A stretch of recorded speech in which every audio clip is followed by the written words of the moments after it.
Today I'm going to talk about string diagrams, which are a way to doodle categories. So a category is made up of objects and morphisms. And we're going to draw objects as strings. There is a string. We also want a direction on this thing and a name. So this is the object X. And it doesn't matter how you draw the thing, we can still call it X.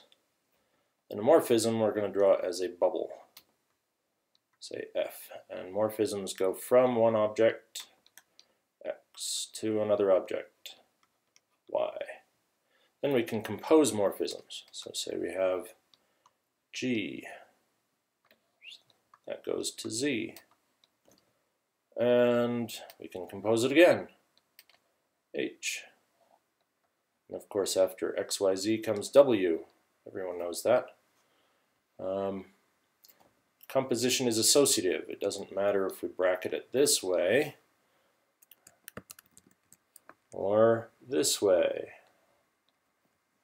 We get the same answer, so we don't even bother drawing it. That's all it takes to be a category. Here's your composition. These are your objects. This is a very one-dimensional sort of thing. You have one input, one output, and it factors through some stuff. Now we may want to say, for instance, that this thing equals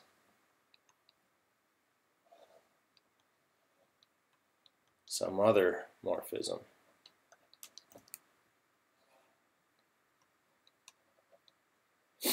And so we'll draw it with an equal sign in there. Say this string diagram is the same as this string diagram. But categories get more fun when you add more structure to them. So for example, we can have a monoidal category, which means we can stick wires next to each other. These strings. This represents the object X tensor Y. So we could say that this is the same as X tensor Y. And so if we have, say, F, W, X, and G, and Y to Z, we could draw that as a single bubble, F tensor G, with two inputs, W and Y, two outputs, X and Z, or we could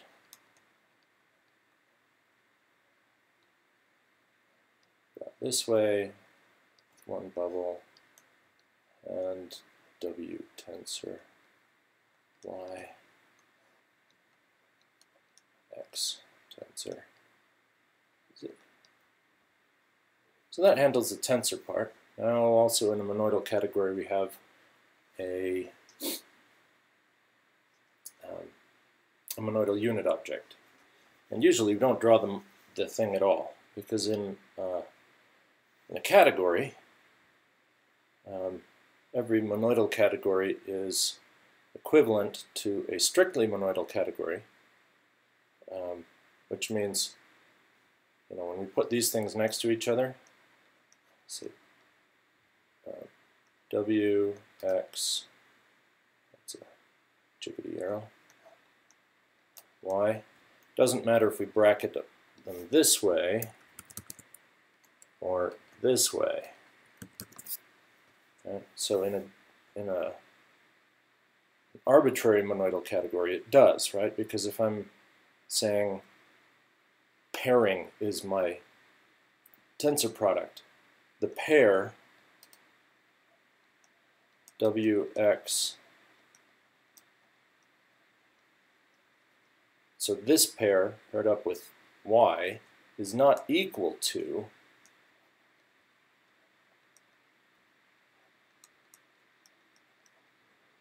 this one, right? But both of these are isomorphic to one where we don't care about parenthesization. We just have that. And if I was pairing W with empty list, that's isomorphic to just, there's isomorphism, that's isomorphic to just W, right? So I'm taking this approach for the strings, that when we tensor them, we're just like sticking them in a list rather than pairing them up individually. You have to think about pairs when you get up to 2 categories, which I haven't discussed yet. But for categories, monoidal categories, you can just treat them as a list. And notice we don't even have to draw this thing. So usually I won't draw the monoidal unit object at all. It'll just be blank. But sometimes it's useful to have some notation there to handle it.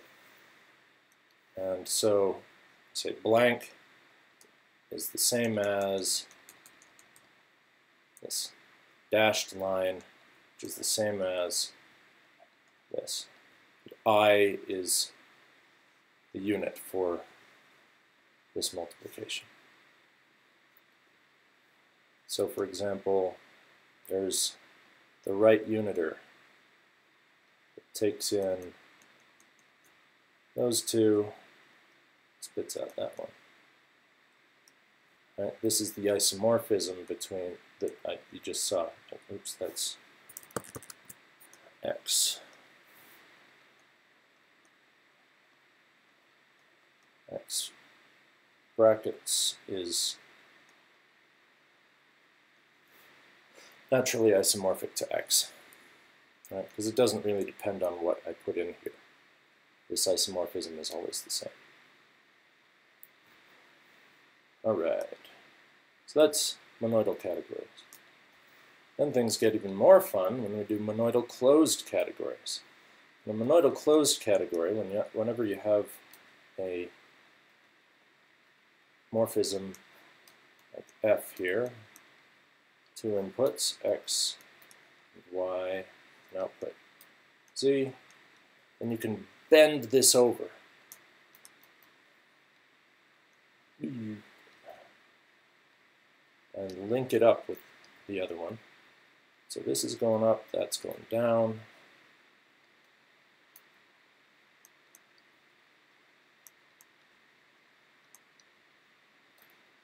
Given one of these, it implies that we get one of those.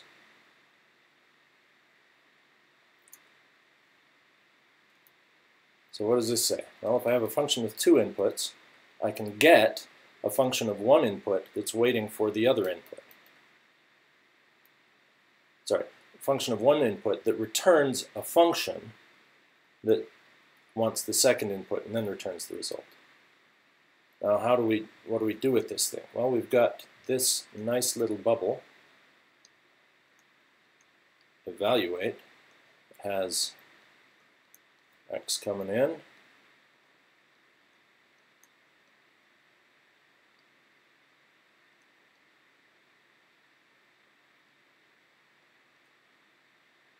so here I've done this link sort of thing, and in Haskell, this is drawn with an arrow, but in linear logic, and to distinguish entailment from function type and some other things. Anyway, this is called multi-map or linear HOM. I borrowed this symbol because it has a nice ring to it in the string diagrams. So just think of that as the function type. Think of this thing as an arrow. So if I've got X coming in, and if I have a value of type X in a function from X to Z, then I get Z out, right? And in fact, there's this nice little thing I can draw instead of ev that shows just how the information flows. I take this input, put it into the function, and get the result. So if I do that over here with this f, there's x, and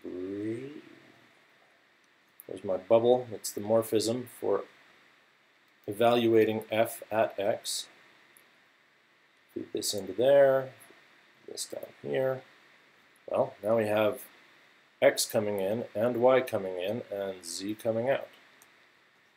Great. Ah, what was that?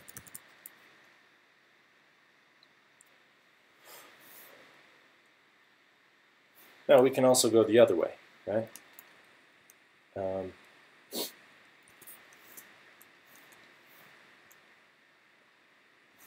Given anything like g,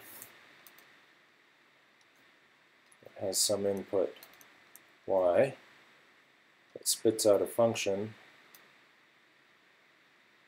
from x to z, then we can apply ev to it,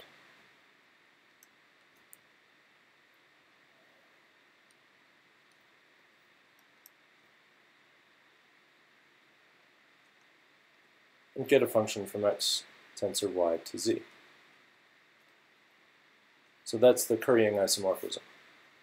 The first step I showed with f going one way, the second step I showed with g going the other way. And both of them use this nice ev thing here.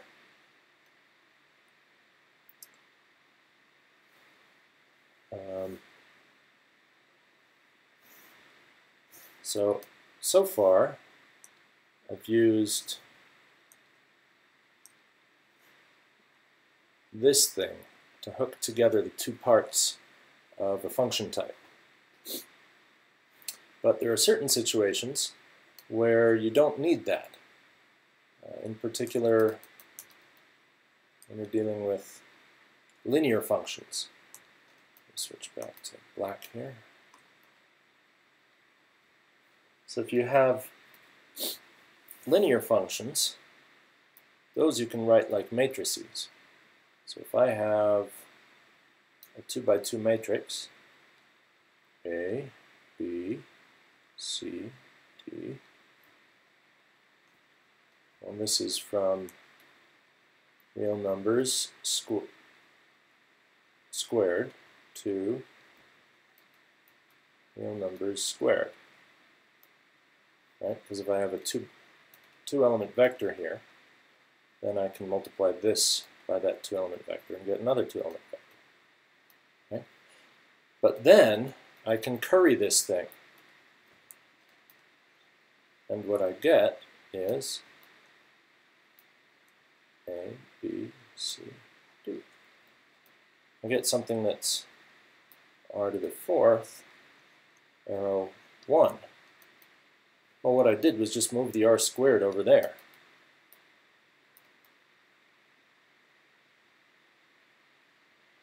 And then r squared times r squared is r to the 4th. I'll divide by r. What's left over after I get rid of the r squared is just 1. Actually, it's not 1, it's r to the 1. And, you know, I could have uncurried it the other way and gotten this one. R1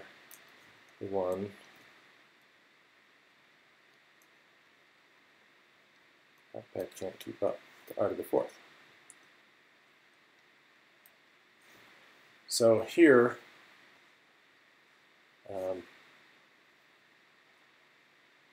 this space of functions, right, because it's taking 2 elements to 2 elements, can also be seen as, and it's isomorphic to, r squared tensor the dual of r squared, which happens to be isomorphic to r to the 4th, right? So that's why it shows up over here and over here. So in vector spaces, x arrow y is isomorphic to x star tensor y. When I want to draw this,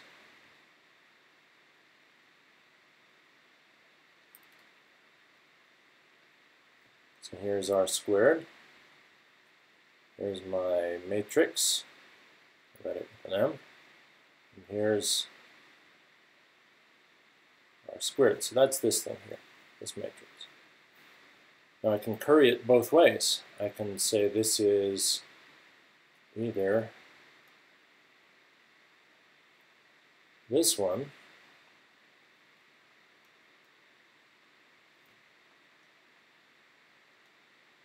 or this one.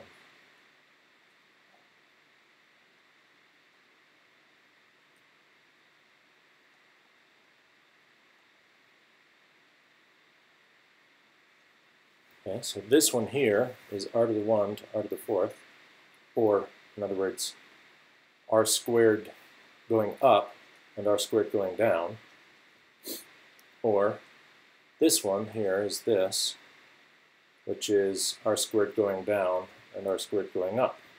And notice there's no link between these because these really are tensored together. So once you do that, then you can pop all of those links that were holding the function types together and just draw doodly doodles all over. This and this are what are called EPR pairs. At least this is an EPR pair because it's going from nothing to an entangled pair. So, because this has to be the same as that one going through this loop, this bump here. It says, I know this state and this, this particle and this particle are in the same state. This is Bell measurement. So you choose a basis and measure it in that basis. And so then you get nice things like, here you have preparation of an EPR pair. Here you have a state psi coming in. You do a Bell measurement and send the information over to correct it. And you get psi out. So this little doodle here is quantum teleportation. It also happens to work for encryption. You generate a key pair, you have a message, you encrypt this message under that key, you send the ciphertext over, and then given this other key, you decrypt it and you get the message out again. So quantum teleportation and classical encryption, like using a one-time pad, are precisely analogous in this way, and it explains somewhat why you can't use entangled pairs for instantaneous communication, because you're just sharing, what this does is set up a shared key, but you still have to get the ciphertext in order to decrypt it. So here's our ciphertext, and you have to send that over in here to decrypt it. And the ciphertext can only travel at the speed of light. Whereas here, there's some, rather than being a superposition of all states, it's a probabilistic mixture of all states. You don't know which key was chosen. Any possible key could have been chosen.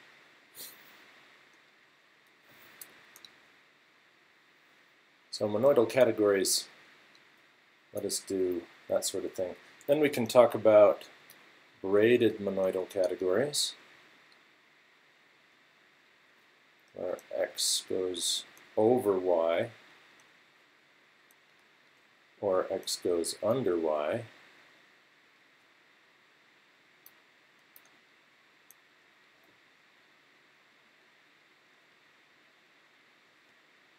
So these two are different morphisms.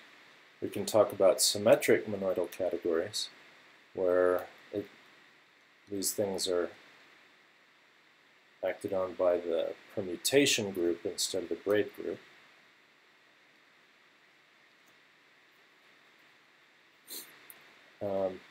symmetric monoidal closed categories let us swap things around. They give us function types and pairing. So there's this nice analogy between Feynman diagrams, which are a particular case of these string diagrams, where we have, say, electron coming in, that's our data type here, and electron coming out, and photon, right? So these are string diagrams where we've got particle states instead of data types.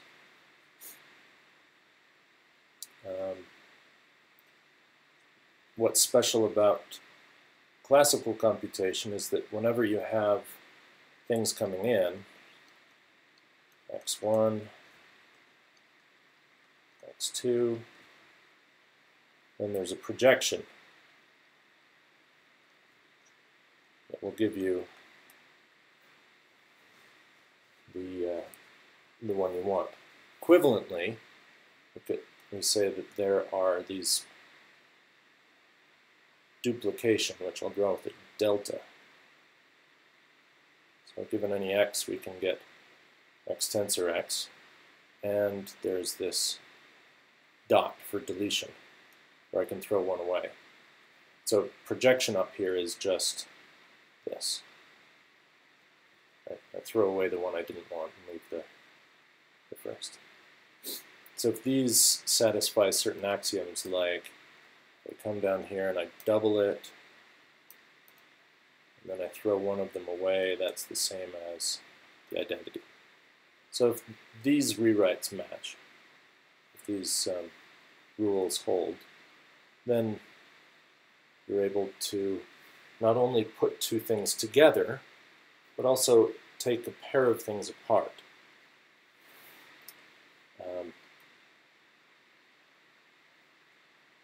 Now that doesn't always work. For example, back at the vector space idea, if I say r cubed tensor r cubed, well, that's a 3 by 3 r cubed star. That's a 3 by 3 matrix. So if I have A, B, C, and D, E, F, well, that'll be A, D, A, E, A, F, B, D, B, E, B, F, C, D, C, E, C, F. So I can put these two together and get this. But given an arbitrary matrix, G, H, J, K, L, M, N, N, P, Q. An arbitrary matrix isn't necessarily of this form, that I can take it apart. So in vector spaces, the tensor doesn't have these projections.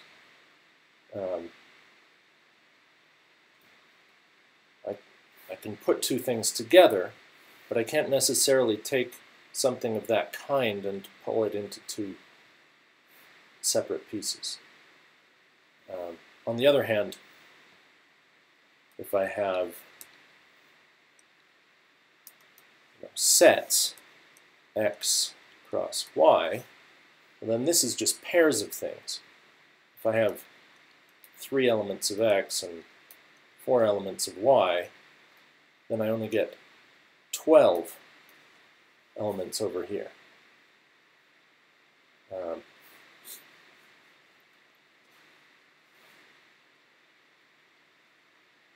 So I can say, what is the x part of the pair x, y? I can throw away y. So in sets and functions, we have projections, or equivalently duplication and deletion. There's duplication. And here's deletion.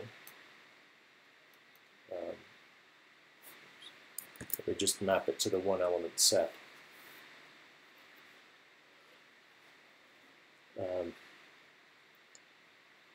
And so sets and functions is called a Cartesian category.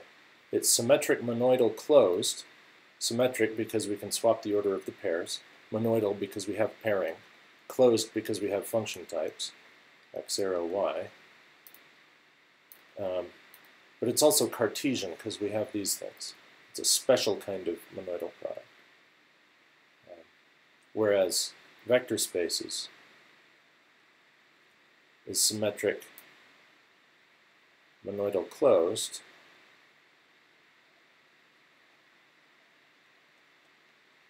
because we can talk about, well, we can switch the order of these, reorder things in a list. Monoidal because we can tensor these two things together. Closed because the space of linear functions is itself a vector space. But it's not Cartesian. This tensor product is not Cartesian because we don't have these maps.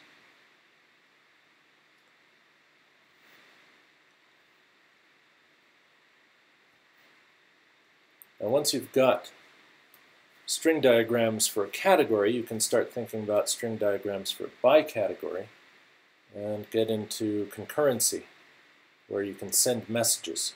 And message sending works like this.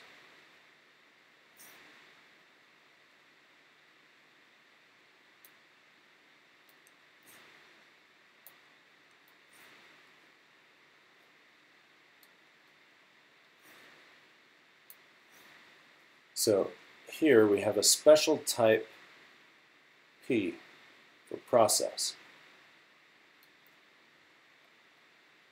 And if you have a string diagram with nothing coming in and P coming out, that's what they call a process in concurrency. And, CCS and PyCalculus and those sorts of things. Well, what I've got here is not quite a process, but I've got something that if I could send information on it, that would be a process. And over here I've got something that is waiting to receive this information and do something with it and feed back a process when it's done. So for instance, if I had some process that I'll call A, or at least it would be a process if it had a variable filled in, then I can attach this to P question mark. And so here it's got P coming out and it wants an X. Okay, so this is a process that is waiting for an input and then it'll go. So you can think of this as a server. It says, give me my request, and I'll give you a response. I'll fire off this process in response to this request. And over here, we have the client that's saying, hey, I'm going to send you some particular thing, my message of type X. So now I have a process that is sending the message on the channel Q. And here we have a server listening on Q. And right here, magic is going to happen. These two are what are called adjoint morphisms. And they rewrite to just a line going up and a line going down. So this thing rewrites to that, XP. So when I do it over here, what I get is message going up, landing in A, process coming out. Now what do I have? Nothing coming in, P coming out. This is a valid process. The message goes into A does its thing. So this rewrite here, it goes between a client sending a message and a server waiting for a message to the connection between these two.